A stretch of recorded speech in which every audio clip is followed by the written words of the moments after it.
So hello everyone, उम्मीद कर रहा हूँ सब लोग ठीक होंगे। तो आज हम बात करेंगे बायोफ्यूल्स के बारे में। क्या होते हैं बायोफ्यूल्स, क्या है बायोफ्यूल्स की जनरेशंस और किस तरह से जो है इंडिया आने वाले समय में बायोफ्यूल्स पर काफ़ी कुछ जो है काम करने वाला है। इसी में एथेनॉल ब्लेंडिंग क्या होता है, जो भी गैसोलीन है या जो पेट्रोल है उसके साथ या जो भी व्हीकल में हम लोग ईंधन डलवा रहे हैं उसमें एथेनॉल का क्या प्रतिशत चल रहा है और क्या टारगेट है, क्या इसके चैलेंजेस हैं, क्या क्लाइमेट चेंज से इन चीज़ों को कनेक्ट किया जा सकता है, सारी चीज़ें हम लोग इसमें कवर करेंगे। मैं जनरल स्टडीज़ से के पर्सपेक्टिव में इस टॉपिक को कवर करूँगा और नो डाउट इससे रिलेटेड विद मतलब पुराने जो एमसीक्यूज़ वगैरह भी जब आप फिर लगा के देखेंगे तो आपको बिल्कुल लगभग आसान हो जाएँगे। तो ये टॉपिक बहुत महत्वपूर्ण होने वाला है, तो चैनल को ज़रूर सब्सक्राइब कर लेना और शेयर कर सकते हैं आप और वीडियो को लाइक अभी कर दें और कमेंट ज़रूर करिएगा लेसन देखने के बाद। क्वेश्चन मतलब कोशिश ये करना कि आप पूरे सेशन को देख पाओ, ठीक है? सो शुरू करते हैं हम लोग बायोफ्यूल्स के बारे में। अब जिसमें बायोफ्यूल मतलब हमें पहले बेसिक समझना पड़ेगा, तभी हम एथेनॉल ब्लेंडिंग की तरफ जा सकते हैं, ठीक है? इसके साथ-साथ अगस्त 19 मतलब ये आज लास्ट डे है अनअकैडमी पर प्राइस हाइक होना होना है, जिसमें जो भी लर्नर सब्सक्रिप्शन लेना चाह रहे हैं, इंडिया के बेस्ट एजुकेटर्स के साथ पढ़ना चाह रहे हैं, तो you can use this code SGYT10। इस डिस्काउंट कोड का आपको इस्तेमाल कर लेना है। इससे आपको डिस्काउंट भी मिल जाएगा और ये लास्ट डे है जहाँ पर आप जीएस और ऑप्शनल सब्सक्रिप्शन कंबाइनली ले सकते हैं और फिजिकल नोट्स जो है वो आइकॉनिक सब्सक्रिप्शन के साथ ही आगे जाके मिलने वाले हैं। तो आप जो भी चाह रहे हैं लर्नर सब्सक्रिप्शन लेना, उनके साथ अभी नॉर्मल सब्सक्रिप्शन में भी ये अवेलेबल हैं। इसके साथ साथ जो इस संडे टेस्ट होने वाला है, ये कॉम्बैट टेस्ट है, फ्री स्कॉलरशिप टेस्ट है। इसकी लिंक में डिस्क्रिप्शन बॉक्स में मिल जाएगी। ये बिल्कुल फ्री टेस्ट है, इसको ट्राई करिए, अच्छे क्वेश्चन हैं इसमें, तो आप एटलीस्ट अपनी रैंकिंग वगैरह और क्वेश्चन के टाइप भी समझ सकते हैं। और बाकी कोई भी प्रिपरेशन से मतलब सब्सक्रिप्शन से रिलेटेड जो भी कुछ क्वेरी है तो आप ये नंबर पर डायरेक्ट कॉल कर सकते हैं। अब बात करेंगे सबसे पहले हम लोग बायोमास के बारे में, ठीक है? तो देखो, बायो और मास, जैव भार जिसको हम कहते हैं, मतलब कोई भी चीज़ जो जैविक इकाई है उसका जो भी भार है, अब इनडायरेक्टली मतलब जो भी एक तरह से पेड़ पौधे आप जो भी आप कह सकते हैं, दैट इज द बायोमास, ठीक है? अब बायोमास को जब डेफिनेशन में पढ़ते हैं तो अपने आप में एक ऑर्गेनिक कीवर्ड आपको याद रखना होता है, जो कि no doubt living organism plant and animal से बना हो। अब कई बार ये थोड़ा सा दिमाग में कनेक्ट नहीं होता, ये बहुत थ्योरी पढ़ लेते हैं हम, पता ही नहीं होता बायोमास क्या है। लिखा सब होता है कि वुड और वेस्ट और सब उससे जो क्रिएट है, बायोमास, फीड स्टॉक्स, ये सब कीवर्ड्स हैं। लेकिन ये इमेज की मदद से आपको समझ में आ जाएगा कि जैसे वुड की जब जनरली आप नॉर्मली लकड़ी का जो वेस्ट है, या मान लीजिए उदाहरण के तौर पे बम्बू पाउडर है और ये टी ट्विग्स हैं, लकड़ियां हैं, टहनियां हैं, इधर कॉर्न स्टॉक्स हैं, शुगर केन है, पीनट के शेल्स हैं, नॉट पीनट, अभी हम पीनट के शेल्स की बात कर रहे हैं, वीड है, कोई भी ग्रास है या स्ट्रॉ है, राइस स्ट्रॉ है, ठीक है, ये शीशम बार है, मतलब ये सब जो भी चीज़ है ये बायोमास है, ये जैव भार है, मतलब ये जैविक इकाई है। इससे हमें ये बायोमास हो गया, ठीक है, ये हो गया बायोमास, जैव भार।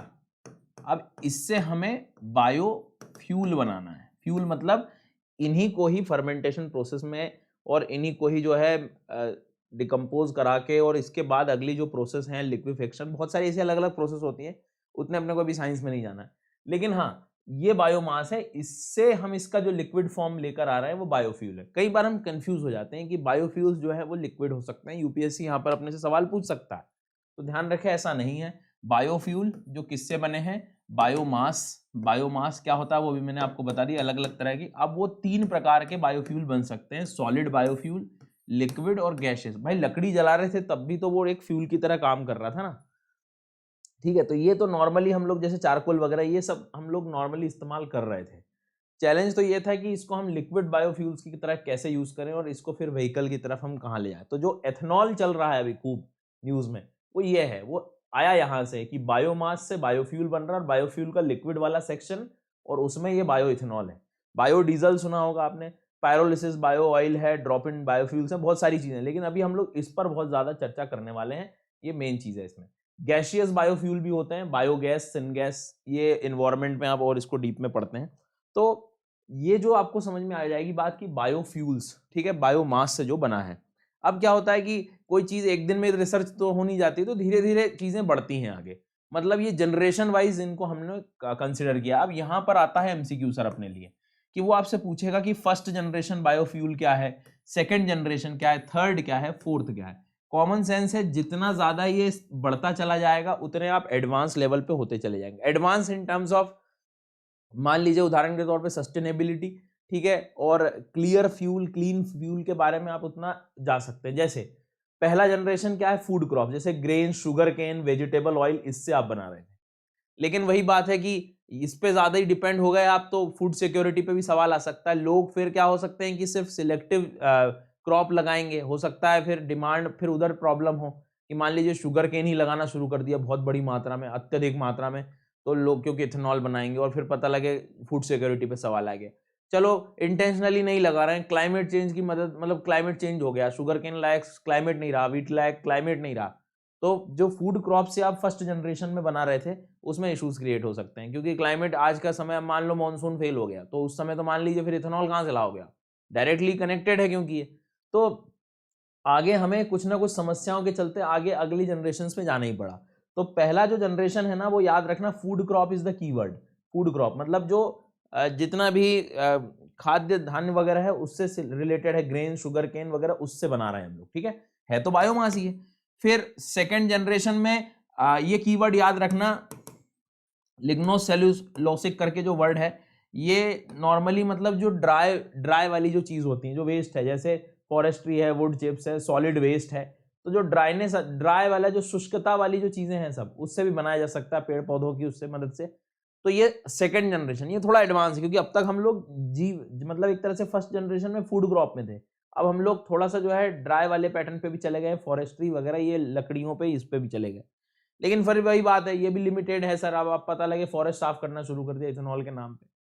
थर्ड जनरेशन भी ये फिर थोड़ा सा मोस्ट एडवांस चीजें आने लगी, माइक्रो एल्गी, सीवीड, समुद्री घास वगैरह लगाना और ये सब चीजें इससे रिलेटेड आपको न्यूज में मिलती रहती हैं चीजें। उसके बाद में फिर फोर्थ है आप जेनेटिकली मॉडिफाइड, अब थोड़ा सा जो है और ज्यादा साइंस लगा दिया आपने, तो जेनेटिकली इंजीनियरिंग एल्गे, तो जो शैवाल वगैरह है उससे भी हम लोग ये बनाने लगे, ठीक है। तो इस बात को आपको थोड़ा सा जो है ध्यान देना चाहिए कि मतलब आप लोग आराम से इस बात को समझेंगे तो एक बेसिक चीज आपको समझ में आ गई कि जब भी वो फूड क्रॉप की बात कर रहा है तो फर्स्ट जनरेशन, थोड़ा भी सॉलिड वाली जो बात कर रहा है, ड्राई वेस्ट के बारे में बात कर रहा है, forestry, wood chip, solid waste, तो ये सेकंड पे आ गए आप, और एल्गी वगैरह थर्ड जनरेशन, और ये फोर्थ जनरेशन पे आ गए, ठीक है। तो इस चीज को आप लोगों को जो है ध्यान रखना है। अब जैसे मैं यही बात कर रहा था कि और थोड़ा सा डिटेल में जा सकते हैं। फर्स्ट जनरेशन में शुगर बीट है, शुगर केन है, व्हीट है, कॉर्न है, ये याद रखना, ये सब एग्जाम में आ सकते हैं, ठीक है, इनको भूलना नहीं है। उसके बाद में सेकंड जनरेशन में जो नॉन एडिबल बायोमास है, मतलब जो ड्राई वाली चीजें, वुड, ग्रास, स्ट्रॉ, वेस्ट जो भी है। फिर थर्ड में एल्गी वाला, जो माइक्रो एल्गी और मतलब नॉर्मली मैक्रो एल्गी, जो एल्गे पैटर्न जो है, शैवाल जो है, वो आ जाएंगी। और फिर फोर्थ में आप नॉर्मली मतलब अलग अलग थोड़ा जेनेटिकली इंजीनियरिंग वाली चीजें आ गई, सोलर टू फ्यूल बना दिया आपने, ये थोड़ा आगे की प्रोसेस हो गई, मतलब ये फोर्थ जनरेशन पे आप पहुंच गए, ठीक है। तो ये जनरेशन वाइज चीजें आपको पता होनी चाहिए। नेक्स्ट वन, इसको और थोड़ा सा मैं और ज्यादा डिटेल आप देख सकते हैं कि देखो आप आराम से समझ लो, क्योंकि जनरेशन से क्वेश्चन बहुत बनते हैं। तो फर्स्ट जनरेशन समझ में आ गई, इनको डायरेक्ट फर्मेंटेशन, सड़ाना गलाना सब कर लिया, और आगे जाकर जो है बायोफ्यूल का डेवलपमेंट, और ये फिर रिस्पॉन्सिबल। अब प्रॉब्लम वही हो गई ना, food versus fuel debate, issue वही है कि खाना चाहिए कि भैया फ्यूल चाहिए, क्योंकि ये सब फूड क्रॉप पर डिपेंडेंट था, इसलिए सेकंड पे आना पड़ा। अब इसमें सिर्फ ड्राई वाली चीजें हैं, तो इसमें बायोकेमिकल प्रोसेस हैं अलग अलग, और उसके बाद में सीधे फिर हम लोग फ्यूल की तरफ चले जाते हैं, और इसमें फिर थर्ड जनरेशन में एल्गी के पास जा रहे हैं, और फोर्थ में genetic engineering, this is the keyword. कल को अपने से पूछे जेनेटिक इंजीनियरिंग, बायोफ्यूल वगैरह, ये सब कहाँ की बात हो रही है, तो फोर्थ जनरेशन, ठीक है, ये ध्यान रखना। अब इसमें बनता क्या क्या है, कभी कभी प्रोडक्ट भी पूछ लेते हैं, मतलब जैसे अब बोल तो दिया बायोफ्यूल बन रहा है, बायोफ्यूल में भी क्या है, बायोफ्यूल में देखा अभी अलग अलग तरह के बायोफ्यूल होते हैं, जैसे इथेनॉल एक बायोफ्यूल हो गया, तो ऐसे अलग अलग। तो ये डायग्राम भी आपको मदद करेगा कि जैसे फर्स्ट जनरेशन में आप क्या बना रहे थे, तो बोले सर हम लोग इनसे सब चीजों से बना रहे थे, फूड क्रॉप से, तो क्या क्या बन सकता था, एथेनॉल बन सकता था, ठीक है, बायोगैस भी बन रही है, गैसियस फॉर्म, बायोडीजल भी बन रहा था, ये याद रखना। सेकेंड जनरेशन में क्या क्या बना सकते हैं, तो बायोमेथेनॉल बन रहा है, ठीक है, ये सेलुलोजिक आपका बायोफ्यूल बन रहा है। देखो कुछ चीजें ऐसी हैं कि एक दो बार पढ़ोगे ना तो ही याद होंगी, तो इनको जरा ये स्क्रीनशॉट ले लो भले ही। तो इससे क्या, अच्छा मैं काम करूंगा, इसकी पीडीएफ में आपको प्रोवाइड कर दूंगा, टेलीग्राम लिंक है इधर डिस्क्रिप्शन बॉक्स में, उसमें आज डाल दूंगा मैं ये, तो ये आपको कोई दिक्कत नहीं रहेगी।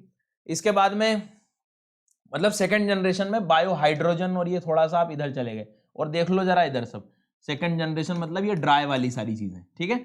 और थर्ड वाले में आओगे तो ये माइक्रो एल्गी और ये सब चीजें आनी पड़ेगी, एल्गी वाली बातें हैं, ठीक है। एल्गल फ्यूल जिसको आप कह सकते हो, कल को यही आ गया कि एल्गल फ्यूल कौन सी जनरेशन का आएगा, ठीक है। और सिंथेटिक बायोफ्यूल यदि कोई पूछ रहा है आपसे तो ये किस जनरेशन का आ रहा है, तो ये एटलीस्ट पता हो 4th जनरेशन। तो आपको बायो इथेनॉल ये सब आपको थोड़ा आइडिया होना चाहिए कि किस जनरेशन में इनको लेकर आए हैं। हालांकि अब इनमें भी और एडवांस रूप आने लगे। और स्लाइड आपको बता देता हूँ कि कहीं से भी जो है दिक्कत ना हो, जैसे ये बायो डीजल है, बायो इथेनॉल है, बायो ईथर है, सॉलिड बायोफ्यूल्स हैं, ये सब प्रोडक्ट इससे निकाले हैं अपन ने। फिर सेल्यूलोजिक इथेनॉल है, bio hydrogen, bio methane, myco diesel वगैरह, ये इससे आया है। ये स्लाइड को भी याद रखना, मतलब ये जनरेशन वाइज मैंने प्रोडक्ट बता दिए कि अब एलगी से भी आप इथेनॉल निकाल सकते हो। अब कल को कोई बोले कि नहीं सिर्फ ओनली इथेनॉल तो जो है सिर्फ इन्हीं से मिलेगा, नहीं ऐसा नहीं है। मतलब आगे जाकर हम इन्हीं पे भी काम कर रहे हैं, इनसे भी प्रोडक्ट ये निकल सकते हैं, ठीक है। तो ये सारी चीजें हैं, ये आपको हेल्प करेंगे। तो जनरेशन आपको समझ में आ गया। तो अभी तक हमने क्या पढ़ लिया कि बायोमास क्या होता है, इससे हमने फ्यूल बनाया, उसको हम लोग बायोफ्यूल कह रहे हैं। बायोफ्यूल सॉलिड लिक्विड गैस भी हो सकता है, जिसमें लिक्विड में हम लोग इथेनॉल पर पहुंच चुके हैं, ठीक है। इथेनॉल को बना रहे हैं, प्लस इनकी जनरेशंस पढ़ ली हमने, 4 जनरेशन है, मोस्ट एडवांस जेनेटिकली मॉडिफाइड तक पहुंच गए, ठीक है। तो बायोफ्यूल सब आपको समझ में आ गया। It can be converted directly into liquid fuels called as biofuels. अब ये सब समझ में आपको आ गया। और ये आज के समय में हम लोग 2 बहुत ही ज्यादा इस्तेमाल करते हैं, that is ethanol and biodiesel, ठीक है। ये अपने आप में फर्स्ट जनरेशन ऑफ बायोफ्यूल की टेक्नोलॉजी को रिप्रेजेंट करता है। ये सब अपने डिस्कस कर लिया, ठीक है। अब ये सब वही बातें जो अभी मैंने बताई, first generation, second generation, third generation, genetically modified, ये सारी बातें, ठीक है। अब इसके बाद में यहां से आता है फिर से एक प्रीलिम्स का क्वेश्चन। अब भैया आखिर तक वीडियो में बनोगे तो एक फायदा आपको बताता हूं, लास्ट में मैं आपको जो हमारे बायोफ्यूल की पॉलिसी में जो अपडेशन आया है या जो भी अपडेटेड सोर्सेज आए हैं कि बायोफ्यूल किससे बनाया जा सकता है, क्योंकि बहुत फेमस क्वेश्चन है ना ये कि किस किस से बायोफ्यूल आप बना सकते हो, तो वो लिस्ट मैं आपको लास्ट में दे दूंगा। आप उसको जो है 3-4 बार पढ़ना, हिंदी मीडियम के अलग है, इंग्लिश के लिए अलग है, ठीक है। तो मेजर सोर्स जैसे क्या क्या किससे बनाओगे आप, जैसे तो ये कुछ बड़े बड़े फेमस शब्द हैं, रेपसीड, ठीक है, मतलब इथेनॉल वगैरह बनाओगे। कॉर्न से बना रहे हैं, केन से बना रहे हैं, शुगर केन, सनफ्लावर है, और उसके बाद में सनफ्लावर के जो सीड, सोयाबीन है, ठीक है, कैनोला है, पीनट्स हैं, ठीक है। उसके बाद में ये डायग्राम भी आपको मिल जाएंगे। तो इसके बाद में जत्रोफा आपने सुना होगा, कोकोनट है, पाम ऑयल है, ये palm oil for biodiesel, wheat, ठीक है, sugar beet, sugar sorghum, cassava. अब ये शुगर बीट है, और पोंगामिया करके मतलब ये इधर जनरली आप इधर आओगे तो सोरगम और स्विच ग्रास, ये सब अलग अलग नाम है। कई बार स्विच ग्रास आ जाए तो समझ ही ना आए कि क्या चल रहा है ये, ठीक है। ये है पोंगामिया इधर। और उसके बाद में ये जो आपको मिलेगा कनोला, मतलब ये अपना एक तरह से रेपसीड की तरफ आप चले गए, और ये सोरगम मतलब ज्वार बाजरा की तरफ, ठीक है, ज्वार। तो ये ध्यान रखना, मतलब ये सोर्सेज हैं। कल को कई बार आ सकता है कि इनमें से किससे आप जो है बायोफ्यूल्स बना रहे हैं, या इथेनॉल किससे बना सकते हैं, ये ऐसी सारी चीजें हैं ना। इसकी हालांकि जो भारत सरकार ने जो लिस्ट दी है वो अपन आखिरी में मैं बता दूंगा, उसको लिख लेना। कई बार ये नेपियर ग्रास कभी आ जाए तो घबराने की जरूरत नहीं कि भैया ये भी जो है इससे भी बन जाएगा। बगीज शब्द बार बार आता है, तो बगीज जो है ये जो ड्राई वेस्ट है, इसके लिए अपन बात कर रहे हैं। बाकी तो ठीक है, ये सब कर दोगे। ग्राउंड नट शेल्स, ठीक है, शेल्स याद रखना, शेल्स मतलब लोगों को खाने को मिल नहीं रहा और आप पता लगे जो है उनसे बना लिए, ग्राउंड नट से ही बनाऊंगा, बोले शेल्स को जो है, शेल्स को फेंक दूंगा और ग्राउंड नट्स के जो है तेल बना दूंगा मैं। तो वो तो तेल जो है खाने वाला अच्छा है, पेट्रोल वेट्रोल पे तरफ मत चले जाना। तो ये ध्यान रखना, इसका शेल्स याद रखना, मतलब ये नॉर्मली ये पीनट्स बाहर के जो शेल्स हैं इसके बारे में। तो ये सब कुछ कहानी थी। मतलब बायोफ्यूल क्या है, एक बेसिक डर आपका चला गया होगा अब तक। अब भैया वीडियो को लाइक तो कम से कम कर ही सकते हैं आप लोग, है ना। अब इथेनॉल ब्लेंडिंग क्या होता है, अब ये समझते हैं। तो एथेनॉल क्या है ये समझ गए कि बायोफ्यूल के अंतर्गत लिक्विड वाला बायोफ्यूल है, और हमने इसको जनरली बना लिया है। अब ये किससे बना है, तो बायोमास से वगैरह बना लिया। जैसे क्रॉप है, फर्मेंटेशन किया, उसका प्यूरिफिकेशन किया, अपने पास इथेनॉल आ गया, ठीक है, इथेनॉल एज अ बायोफ्यूल आ गया। अब जो व्हीकल्स हैं हमारे, एकदम एक ही साथ इथेनॉल डाल के तो चल नहीं लेंगे, क्योंकि जो उसका इंजन है या जो भी चीजें उसको बनाया गया है, एकदम से इतना आप कनेक्ट नहीं कर सकते। तो अब उसका एक तरीका यही है कि हमने जो है ब्लेंडिंग करना शुरू कर दिया। ब्लेंडिंग का मतलब मिलाना, ठीक है। तो जो पेट्रोल है उसमें हमने कुछ प्रतिशत इथेनॉल को मिला दिया। अब भाई मान लीजिए कि 100% कोई हम लोग पेट्रोल यूज़ कर रहे थे, तो यदि उसमें से मान लो 10% जो कि अब हमने अचीव कर लिया कि 10% भी यदि हमने इथेनॉल मिला दिया, तो ये 10% का जो भार था एक्सपोर्ट वाला, इंपोर्ट वाला, कि मुझे लेना पड़ रहा था, तो वो कम प्रतिशत, मतलब कम दबाव आएगा इंपोर्ट पर। ठीक है, तो कहने का मतलब ये है। और दूसरी बात, प्रदूषण भी कम करता है ये मतलब इसके मिलाने से प्रदूषण पे फर्क पड़ेगा। तो ये ब्लेंडिंग का मतलब ध्यान रखना, हम मिलाने की बात कर रहे हैं। तो इथेनॉल ब्लेंडिंग से डरने की जरूरत नहीं है। ब्लेंड करना मतलब आज आप जो फ्यूल लेने जाओगे तो उसमें इथेनॉल मिला है, ठीक है, ये ध्यान रखना, 10% तक मिलेगा, उसमें मिल जाएगा, पर इसको अब हम टारगेट बढ़ा रहे हैं, आगे तक जाने की प्रयास कर रहे हैं। ठीक है, तो इथेनॉल जो निकल के आया, ये बायो इथेनॉल यहाँ से निकल के आया। तो इथेनॉल मतलब क्या, प्रिंसिपल बायोफ्यूल है, जो कि अभी अपन ने देखा, जो कि फर्मेंटेशन बाय शुगर्स, ठीक है, शुगर केन जनरली इसको हम लोग बता रहे थे, और ये इससे जनरली इसको हम बना रहे हैं। ठीक है, अब ब्लेंडिंग का मतलब क्या है, to blend ethanol with petrol, ठीक है, to burn less fossil fuel, ताकि भाई अब 100% पहले आप जला रहे थे तो अब कम से कम 90 पे तो आ गए आप, ऐसे करते करते अब हम 80 पे आ जाएंगे, मतलब बाकी का जो हिस्सा है 10% 20% वो क्या हो जाएगा, इथेनॉल का हो गया। ये क्लीनर फ्यूल है आपका, तो उतना आपका प्रदूषण तो कम हो ही रहा है, प्लस उतना इंपोर्ट लेने में जो है खर्चा भी कम हो रहा है। तो ये चीज़ को आपको समझना है। अब इथेनॉल की जनरेशन, ये हिंदू न्यूज़पेपर में इन्होंने दिया था कि जो अब तक हम लोग मोलेसिस से बना रहे थे, मतलब जो शुगर केन वाली जो प्रोसेस थी, शुगर केन से ये मोलेसिस बनता है, तो ये अब तक जिससे हम इथेनॉल बना रहे थे वो फर्स्ट जनरेशन इथेनॉल था। मतलब इथेनॉल में भी अब हम एडवांस रूप में आ रहे हैं, तो इथेनॉल की जनरेशन हो रही है, बायोफ्यूल में इथेनॉल, इथेनॉल की जनरेशन। ठीक है, तो फर्स्ट जनरेशन में हम लोगों ने देखा कि ये याद रखना कि जो सोर्स है वो मोलेसिस है, ये याद रखेंगे आप। ठीक है, सेकेंड जनरेशन इथेनॉल में हम लोग अब व्हीट स्ट्रॉ, ये उसके बाद में कॉर्न स्ट्रोवर, बैगीज, ये सब जो वेस्ट है, वुडी, बैम्बू, इन पे आ गए, ये सेकेंड जनरेशन पे आए। मतलब आप समझ रहे हो, व्हीट स्ट्रॉ मतलब एक जो समस्या है, कौन सी वाली, वो जहां पर आपने नॉर्थ इंडिया में, हरियाणा वगैरह में सुना, वो स्टबल बर्निंग की समस्या। ठीक है, पराली को बोले सब जला दिया करके फिर प्रदूषण हो गया, तो उस चीज को बचाया जा सकता है, उसका इस्तेमाल अब हम इधर इथेनॉल में कर सकते हैं। तो ये एक बहुत बड़ा अल्टरनेट बन सकता है इथेनॉल प्रोडक्शन में। ठीक है, तो 2G और 1G में इसमें समझना होगा कि इसमें सिर्फ मोलेसेस जो हैं, मतलब नॉर्मली यदि हम लोग देखें, उनका इस्तेमाल हम लोग कर रहे थे। उसके बाद में सेकेंड जनरेशन में हम इधर की तरफ आ गए हैं। ठीक है, इस बात को थोड़ा सा ध्यान रखना। अब इसके बाद में इथेनॉल ब्लेंडिंग की वाली जो समस्या, तो इसके लिए हमने एक प्रोग्राम ही बना दिया, इथेनॉल ब्लेंडिंग प्रोग्राम भारत में, और इसका मेन उद्देश्य अभी आपको मैंने बताया कि कंट्री का जो डिपेंडेंस है क्रूड ऑयल इंपोर्ट का, वो कम हो जाएगा। ठीक है, इसके साथ साथ प्रदूषण जो है वो भी कम हो जाएगा, क्योंकि अब 10% 20% आप इथेनॉल में लाओगे। ठीक है, इससे आप फार्मर की जो इनकम है वो भी बूस्ट होने वाली, क्योंकि अब प्रमोट मिलेगा, शुगर केन भैया बढ़ावा मिलेगा, और जो है इस तरह से इथेनॉल से संबंधित जो भी रॉ मटेरियल है उसको लगाने में जो है थोड़ा सा किसान, मतलब एग्रीकल्चर डाइवर्सिफिकेशन, कृषि की विविधता भी जो है हमें दिखाई देने वाली। ठीक है, अब एग्रीकल्चर बाय प्रोडक्ट तो हमें मालूम है कि sugar from sugar cane, but also from other source, जैसे कि राइस हस्क, मेज वगैरह, इससे भी अपन बना सकते हैं। मतलब 10% जो पेट्रोल आ रहा है आपके उसमें, वो इथेनॉल की मदद, मतलब इथेनॉल से ही आ रहा है एक तरह से उसमें।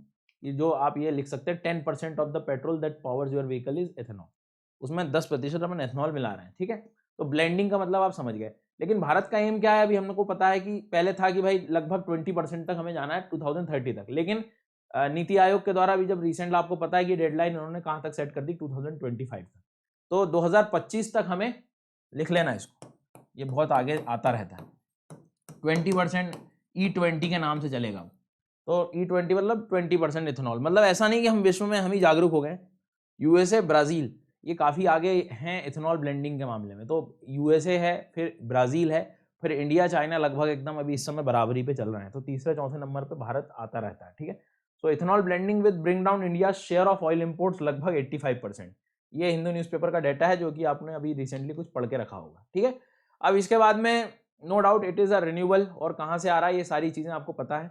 उसके बाद में इसका फायदा तो हमें मालूम है कि कार्बन मोनोऑक्साइड जो है जो निकलता है वो कम से कम 50% तक कम हो जाएगा। ठीक है, 2 व्हीलर्स में, और 30% लगभग कम हो जाएगा 4 व्हीलर्स में। तो जैसे ही हम E20 पे आएंगे, E20 मतलब 20% इथेनॉल की ब्लेंडिंग। ठीक है, तो ये कुछ इसके फायदे हैं। अब चैलेंजेस अपनी जगह हैं सर, क्योंकि शुगर केन से आप लेकर आ रहे हो तो शुगर प्रोड्यूसिंग स्टेट्स पर आपको ध्यान रखना पड़ेगा, मतलब कि उस पर डिपेंडेंट है। अब कहीं क्लाइमेट चेंज होता है, पानी की समस्या है, क्योंकि पानी बहुत ज़्यादा यहाँ पे, क्योंकि एक शुगर केन को लगने में हज़ारों लीटर पानी चाहिए होता है। मतलब उससे जब आप इथेनॉल ला रहे हो तो एज अ रॉ मटेरियल पानी भी तो यूज ही हुआ है, मतलब उसमें तो वाटर की अवेलेबिलिटी को इंश्योर कराना, इसीलिए तो ये सेकंड जनरेशन बायोफ्यूल्स पर भी धीरे धीरे आए, मतलब इथेनॉल की जो जनरेशन है उस पर आए। तो कहने का मतलब यह है कि धीरे धीरे चीज़ें अब आपको कनेक्ट हो जाएंगी कि कैसे जो है एक तो इस पर ये चैलेंज वाली बात हो गई, और इथेनॉल जो है हर जगह इतना आसानी से अवेलेबल नहीं है, तो थोड़ा सा ट्रांसपोर्टेशन लॉजिस्टिक कॉस्ट वगैरह भी लगना है, ये मतलब चैलेंजेस है इथेनॉल के लिए।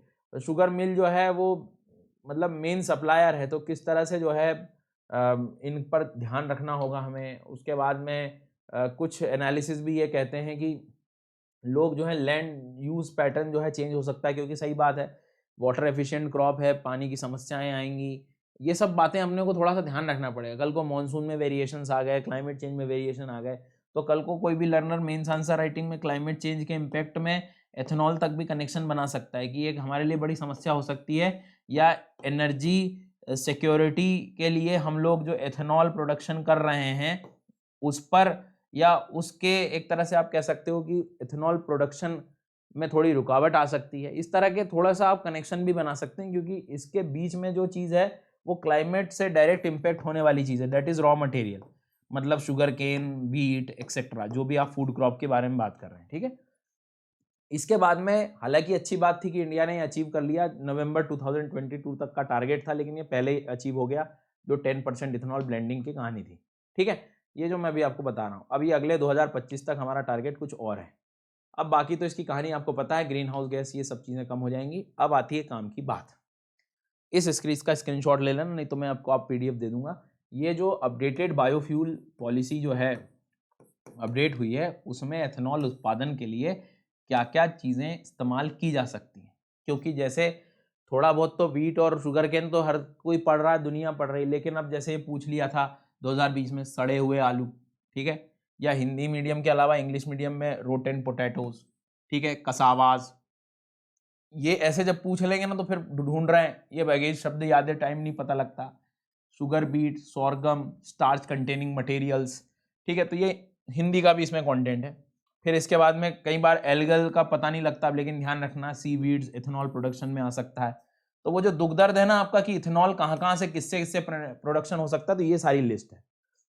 बायोडीजल के लिए क्या करोगे, तो animal tallow acid oil, short generation जो gestation, non edible oil rich crops, algal feedstock etcetera, ठीक है। एडवांस बायोफ्यूल्स में जैसे municipal solid waste, biomass, industrial waste, plastic waste, देख लो प्लास्टिक वेस्ट से भी एडवांस बायोफ्यूल्स बनाए जा रहे हैं, ठीक है, ये कीवर्ड्स हैं। जैव डीजल और ये सब इनको याद रखना, उन्नत जैव ईंधन के लिए ये प्लास्टिक अवशिष्ट, ये हिंदी और वैसा का वैसा इधर इंग्लिश। एक स्लाइड और भी आपके लिए, उन्नत जैव ईंधन क्या होते हैं, एडवांस्ड बायोफ्यूल्स क्या होते हैं, ध्यान से सुनना, जो लिग्नोसेलुलोसिक फीड स्टॉक से बनते हैं। अब ये कई बार साइंस टेक या इन्वायरमेंट ज्योग्राफी के नाम पे क्वेश्चन बन सकता है कि जो लिग्नोसेलुलोसिक जो फीड स्टॉक होते हैं वो क्या होते हैं। तो वो जो अभी मैं बता रहा था कि जो ड्राई चीजें, कृषि वनों में अवशेष, जैसे चावल, गेहूं के भूसे, मकई की कोश, ये हिंदी में। इंग्लिश में fuels which are produce from lignocellulosic feedstocks, मतलब agricultural and forestry residues, right and wheat straw, corn, cobs, stover, जो भी मतलब ड्राई चीज है उससे। तो ये कीवर्ड को याद रखना है ना, ये काम की चीज है, इस चीज को याद रखना पड़ेगा। ओके, कोई दिक्कत यहां तक? इसके बाद में बाकी तो ये सब आपको समझ में आ गया, CO2 emission, green house gas, ये सब चीजें इसको पढ़ लीजिएगा किस किस से चीजें बनी हुई हैं। तो और एडवांस बायोफ्यूल का सेंस ये भी है कि जिसका CO2 एमिशन कम हो रहा हो, ठीक है। तो उम्मीद कर रहा हूं सेशन समझ में आ गया होगा। SGYT10 इस कोड का आपको इस्तेमाल करना है फॉर ऑल द सब्सक्रिप्शंस। ये आज लास्ट डे है, सब्सक्रिप्शन के प्राइस बढ़ रहे हैं। चैनल को सब्सक्राइब करना, वीडियो को लाइक जरूर करना, कॉमेंट यार जरूर कर दो, ठीक है। ये डिस्काउंट कोड है, और जो फिजिकल नोट्स हैं वो अब आइकॉनिक वालों लर्नर्स को ही मिलने वाले हैं। इसके पहले भी आप जो है ले सकते हैं जब तक कि ये ऑफर बंद नहीं हो रहा है। इसके साथ साथ कॉम्बैट टेस्ट है, इस संडे जरूर दे लेना। और बाकी कोई क्वेरी है related with subscription, you are just 1 call away. और बाकी SGYT10 का इस्तेमाल करें, और भी जगह मैं आपको मिल जाऊंगा। Thank you so much.